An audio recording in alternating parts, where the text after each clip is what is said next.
A atividade desta tarde consistirá na condução da mesa temática número 1, cujo tema é Segurança Integrada nas Fronteiras, e do professor Dr. Luciano Barros, presidente do Instituto de Desenvolvimento Econômico e Social de Fronteiras.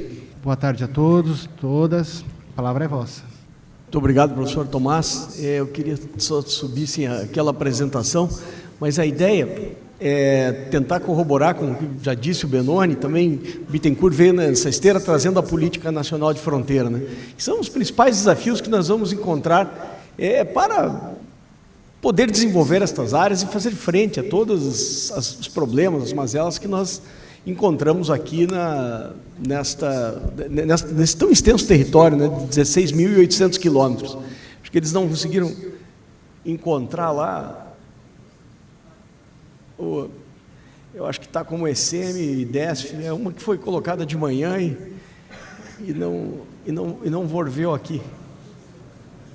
É isso aí mesmo. Então, alguns temas aqui para reflexão que eu queria trazer para vocês sobre desafios para fazer essa gestão integrada. Se me permitem, eu vou falar um pouquinho em pé aqui, que depois do almoço está difícil, viu?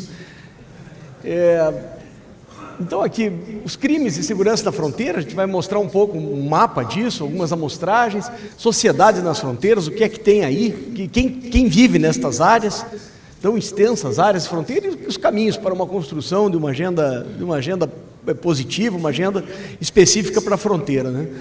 Para a gente ter uma ideia aqui, esse é o PIB do Brasil de 2023, 2,2 trilhões de dólares, sendo que 580 é mercado internacional, é o comércio exterior do Brasil. A gente mais vende do que compra, 300 e poucos bi, o Brasil vende, e de 200 e poucos bi, e bastante bi, o Brasil compra lá de fora.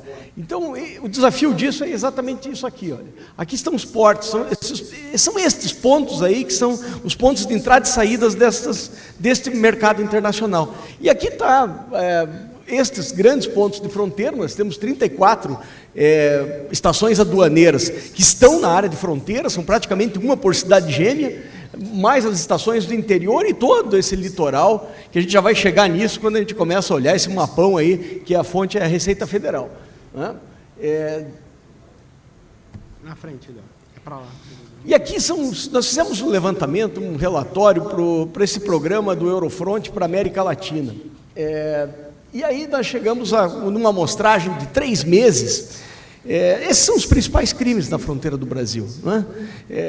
Você tem o tráfico de drogas, armas, pessoas, corrupção e a lavagem de dinheiro dando suporte a tudo isso. É a lavagem de dinheiro que sustenta. Esses crimes são de motivação econômica, não tem outra razão de ser. Quer dizer, então, se a gente começar a pensar fora da caixa, é onde a gente quase tem que atacar. É o dinheiro. E só acontece tráfico de drogas, só acontece tráfico de armas, tráfico de pessoas, porque esse negócio dá dinheiro. Ontem falávamos disso, não é, Vinícius? E lá em 1776, o Adam Smith também disse, não é pela benevolência do padeiro e do cervejeiro, que tem pãozinho quente e cerveja gelada em casa. Ele nem tomava cerveja gelada na época, estava quente até hoje. É gelada para temperatura ambiente, né?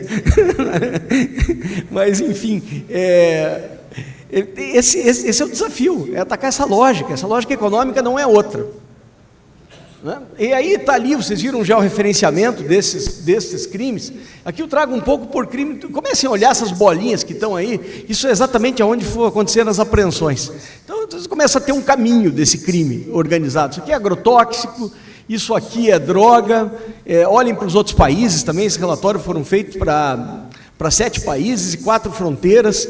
Estava lá Peru, Equador, Bolívia, Colômbia, Brasil e Argentina, e Paraguai. Então, vocês começam a ver que a gente já sabe onde é que passa isso aí, né, Benoni? Não é novidade nenhuma, né? Esses são problemas que a gente está careca de saber. Os cigarros também, é contrabando, leia isso como contrabando, é cigarro, mas pode ser qualquer outro produto de contrabando. A gente já sabe esse caminho aqui. E aí, alguns desafios securitários. Isso aqui é um mapa da Marine Traffic, que mostra o movimento, isso aqui é de ontem, se não me engano, da semana passada, do movimento de navios no entorno do Brasil. Isso aqui é comércio formal, isso aqui é aquele formal ou informal, a gente nunca sabe, mas é um movimento que se lê de movimentação em torno do nosso país e chama atenção duas coisas aqui que o Benoni falava. Também da área molhada, mas área molhada interna, né? Que são as duas bacias, a bacia do Prata e a bacia amazônica. Quer dizer, se tem movimento lá, quer dizer, já é rota. Quando a gente começa a falar hoje de integração Atlântico-Pacífico, o tráfico de drogas já está fazendo essa integração faz muito tempo. Então, isso são desafios securitários. Nós, quando colocamos infraestrutura no país, ou seja, uma estrada, ou seja, um aeroporto, seja um porto fluvial, o que nós vamos ver lá depois, lá por último, é como é que securitiza isso, como é que põe câmera, como é que põe scanner, como é que você... Quer dizer, não está nos projetos de infraestrutura do Brasil a securitização, ou não está de forma robusta, o que merece ser. Então, temos desafios muito grandes aqui para enfrentar com relação a esse extenso território. E daí, quem vive nessas fronteiras, né? Para a gente entender, o crime organizado não acontece sozinho. Ele precisa de fluidez, precisa de mão de obra, precisa de gente, precisa de infraestrutura. E ao longo dessa fronteira, costa oeste e norte do país, desse contorno que está no mapa ali, nós temos 12 milhões de pessoas vivendo ali. É uma população robusta, e aqui um dado interessante, essa população economicamente ativa, que é o PEA, de 8 milhões de pessoas, ou seja, de 12 a 8 milhões, é uma população extremamente jovem. Isso são dos 15 aos 65 anos de idade. Então aí começam alguns desafios bastante interessantes, quando a gente pega uma população que tem muito pela frente. E o que esse cara tem pela frente, a gente vai tentar enxergar aqui. Né? Fatores relacionados à educação, uma evasão escolar de 10%, ou seja, é maior um pouco que a média nacional, isso é preocupante. Isso aqui é ensino médio, é quando aquele moleque com 15 anos começa a ter força de trabalho, e na fronteira é diferente, no interior de Minas, no interior dos estados, no interior do Paraná, onde o grande atrativo aqui são as atividades ilegais do crime organizado. Então, e paga muito bem. É muito difícil eu convencer um jovem a sentar num banco de escola, Vinícius, depois dos 16 anos, sendo que o camarada se der um radinho para ele e paga um lanche, mais o churrasco, e ainda mais paga 5, 6 mil reais para ele ficar sentado só avisando, a polícia está chegando, tem blitz aqui. Ou seja, é muito difícil fazer esse enfrentamento se a gente não pensar de uma forma diferente do que nós estamos pensando hoje. Outro fator relacionado à saúde, me chama a atenção a mortalidade infantil em pleno século XXI. Nós temos esses dados, isso aqui é subdesenvolvimento, subnutrição, falta de infraestrutura sanitária, e a gente que conhece do Arco Central para frente, sabe do que nós estamos falando aqui. Pegar o Eixo Sul ali é mais tranquilo, o Arco Sul é mais desenvolvido, você não tem, mas esses índices se elevam a partir do Arco Central da fronteira.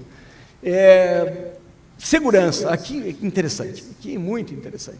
Pega lá, a média da fronteira, 17 homicídios a cada 100 mil habitantes. Pô, Luciano, esse negócio aí está matando menos que o Rio de Janeiro. Eu não sei, o Rio era 16, 15, eu acho que o Rio até era um índice menor que esse. A média nacional, 14. A média nacional, 18, perdão. Média nacional, 18. Está matando menos que a média nacional. Mas quando eu vou para alguns eixos, aí é preocupante.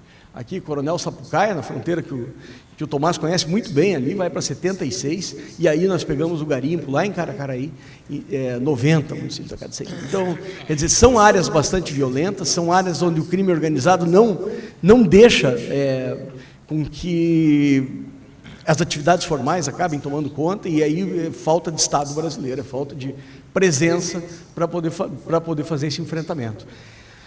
E aqui, isso aqui é um dado do Instituto Social do Mercosul que eu gosto muito, né? Corrobora com aquilo que eu falei, a população extremamente jovem aqui, trazendo uma faixa etária até mais jovem ainda, e aí entram algumas perguntas, alguns bons desafios aqui. Quais perspectivas laborais para essa garotada?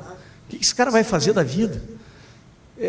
O potencial produtivo dessa sociedade, se esse cara saiu da escola, Vinícius, qual o potencial de mudança de perfil regional que esse cara vai ter? Que ideia diferente ele vai ter naquela região?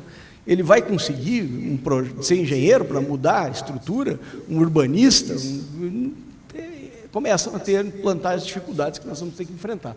Quais as janelas de oportunidades para esses jovens e o que nós estamos construindo em termos de políticas educacionais? Isso vem muito antes da segurança pública. A segurança pública, a defesa, acabam carregando um fardo bastante indigesto, bastante pesado, de toda uma cadeia fracassada. Então, esses são realmente desafios que nós temos que enfrentar. E aí eu começo a falar um pouco aqui justamente dessas hipóteses. Que hipóteses são essas que fomentam esse crime? Por que o crime nada de braçada? Por que ele anda ali com tanta fluidez, né? Eu arriscaria dizer que essa pobreza multidimensional não é só pobreza financeira, não é só falta de dinheiro aí, é essa falta de perspectiva, né? Uma pobreza de dimensões. O que fazer? Né? Que perspectivas?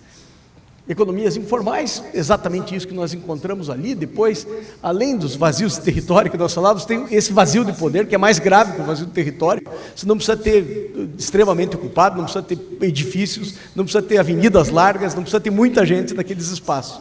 Mas você precisa, sim, ter esta presença estatal, este desenvolvimento, as pessoas, poucas pessoas que estejam lá, estejam tendo missões muito claras de que aquilo é um território a ser desenvolvido, de que aquilo ali precisa ter uma nova perspectiva. E essa... Exatamente o que eu disse há pouco, o crime se utiliza das infraestruturas porque nós pensamos em securitização logo depois. Nós não pensamos a securitização de uma forma já planejada, então é muito fácil para o crime, quando você faz uma interligação bioceânica, quando você faz uma rota nova, de o crime começar a utilizar aquilo. O posto da PRF vem só depois, a Câmara OCR, o Alerta Brasil, vem só depois, o batalhão do Exército vem só depois, e aí começa toda... eles já criam essas pistas, trazendo realmente essa negligência estatal que tanto impera, e é contra isso também que nós precisamos pensar. E aqui alguns desafios, né? Essa questão de transparência, nós temos que pensar em cada vez mais. O Brasil produz muitos dados, eu sei que a gente vai buscar dado muitas vezes no Paraguai, na Bolívia, no Peru, e você tem uma certa dificuldade em encontrar uma concentração maior de dados, e o Brasil não. O Brasil tem... Como é que integra isso, como é que traz isso de forma transparente para transformar em políticas públicas, né? Esse amadurecimento democrático, com participação popular, com cobrança, com melhoria das camadas políticas dos municípios, eu acho que passa por isso. E descentralização de ações, conhecendo a fronteira, as ações a partir da fronteira, uma experiência maiêutica aqui, que seja parida a partir da fronteira. Não adianta vir uma política pública de Brasília que não serve para a fronteira. Foi que a gente ouviu, escutando os gestores lá, o camarada no Acre dizendo o seguinte: me veio recurso para comprar um Gol 1000, eu não consigo andar nas estradas aqui de Gol 1000, preciso de uma 4x4. Isso é um exemplo simples de que as políticas precisam a partir dali, a partir do território, né? Fortalecimento institucional, integração, cooperação internacional efetiva. Isso, nós temos dificuldade em cooperar internamente, precisamos avançar para a integração, para não falarmos em gastar dinheiro de forma desestruturada. Eu acho que o TCU foi muito feliz nesses acordos, quando ele fala isso. Se tem investimento aqui na Operação Agra, na operação do Ministério da Justiça, que tinha na época, era... esqueci, a Sentinela, bem lembrado, Bittencourt, e a gente ficava gastando dinheiro naquilo sem uma certa estrutura do que estava construindo. Pouco se ficava das experiências de trabalho conjunto, né? Ficava aquela memória lá na cabeça das pessoas, dos gestores, mas pouco na instituição, né? Economias formais, desenvolvimento, política de criação de emprego e renda, a participação do Estado, a presença do Estado, a presença da capacidade de que a iniciativa privada também tenha fluidez nesses espaços. Isso é muito importante. E educação e capacitação, né? Educação para enfrentar tudo isso. E aí entra, eu acho que o grande mistério aqui, que é foco nas potencialidades. Não é só de desgraça que vivem as fronteiras. Eu já quero ir me terminando. E aí entram algumas perspectivas importantes, né? Que é a Política Nacional de Fronteira. Eu coloquei o F ali entre parênteses, porque ela, acima de tudo, é uma política nacional, não é, Benoni? Porque ficam só 3 estados de fora. E não ficam de fora, na verdade. Eles estão dentro, então é de fato uma política nacional, e ela é bastante interessante porque ela, além de moderna, ela tem capacidade de destravar esses mecanismos, não é? De fronteira. Prevenção de violência, trabalhar com antecipação, essa integração institucional, é o Estado brasileiro. Nunca me esqueço, lá no CISFRON, quando estávamos numa reunião em Dourados, lá estava com aquela representante da União Europeia, e aí eu me lembro que estava sendo colocado ali, falando do funcionamento, da funcionalidade do Sisfrom, e falavam da comunicação. Aí o menino da PRF levantou a mão: mas meu rádio não fala com o de vocês, do Exército. Daí o cara da PRF: mas nem o meu. E nem o meu fala com o da PRF.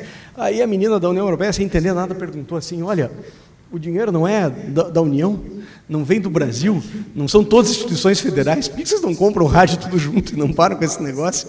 É muito mais fácil, muito mais barato e muito mais ágil o processo. Então, o exemplo do rádio é dar do alfinete ao foguete, né?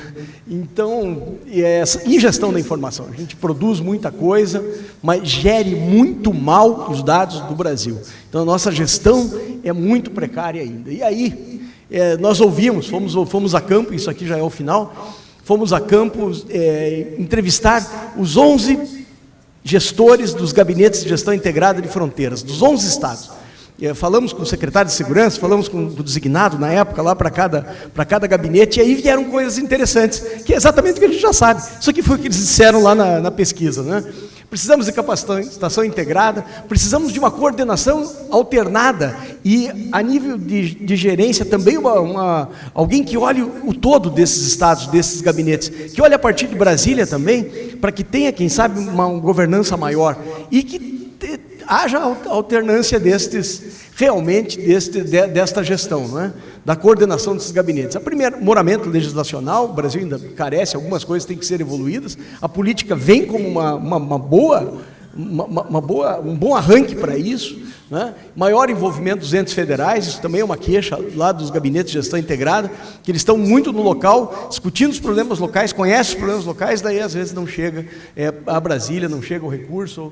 Eu acho que também vocês estão trabalhando com bastante eficácia nisso, e criar esses mecanismos que permitam que isso tenha maior agilidade, né? Melhora a distribuição de recursos, acabamos a história do gol, intercâmbio entre os estados e a União. É exatamente isso que eles disseram, então a gente ouvir a ponta é muito importante nesse sentido. Boa parte disso está lá na revista Redefinições das Fronteiras, está aí o endereço, tem essa pesquisa, tem outros artigos, vão entrar agora uma coletânea de 130 artigos sobre os 3 arcos de fronteira. Nós temos que são o resultado dos trabalhos dos alunos, parte disso já foi para essa revista ambiental, mas tem lá o Arco Sul, o Arco Central e o Arco Norte, com 130 artigos distribuídos nesta fronteira. E eu aqui me termino, agradeço. Muito obrigado.